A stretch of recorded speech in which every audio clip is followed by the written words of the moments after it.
He said, "It is finished."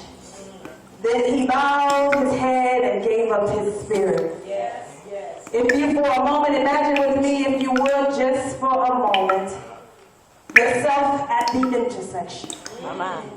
At the intersection. Mama. I can see it. The cross. I can see him, the man, sweating, heavily, panting, steadily, trying to savor each and every breath for the next one, and the next one, and the next one that stings even more as his lungs attempts to collapse and takes its form back, as blood escapes the veins outside the vessels in which they were formed, as saliva settles and blood rises like oil in water, afraid to swallow what the body is spitting out, talking and taking all that's been rejected.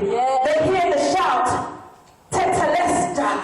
The irony of the image of the cross, which appears as an intersection, giving the direction towards the great news, the whole of the good news. Y'all get it? The north, the east, the west, the south, the news, the irony of the cross, this intersection, intersecting man and God to this man God, this God man life, a representation of the dissonance found in the relationship between God and man. And so as a ransom to reconcile, restore, and reclaim relationship, the Creator sends a Redeemer. It is there at the intersection. It appears that there is nowhere else to go. It appears that he has been defeated. It appears he cannot live up to the name I am that I am, and I am the Redeemer at the intersection. My brothers and sisters, don't get caught up with what things may look like at the intersection.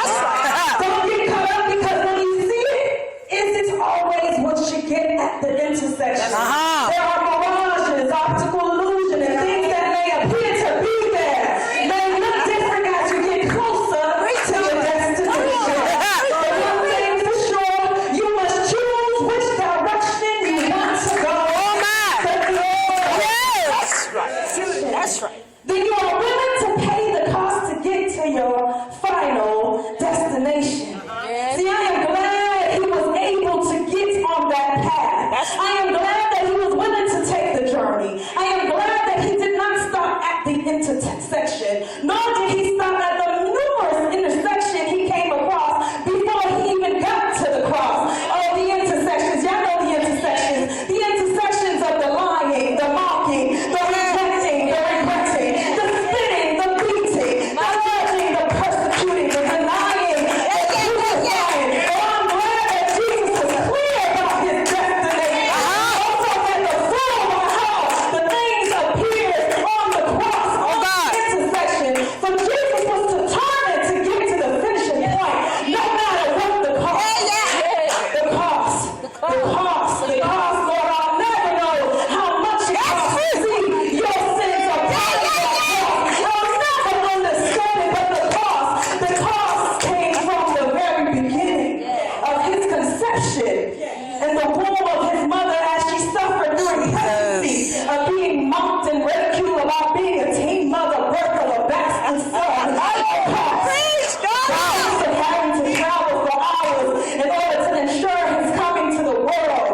The cost of the babies dying for the sake of not having a savior to take on over a kingdom, a legacy of an empire. The cost of not having an average child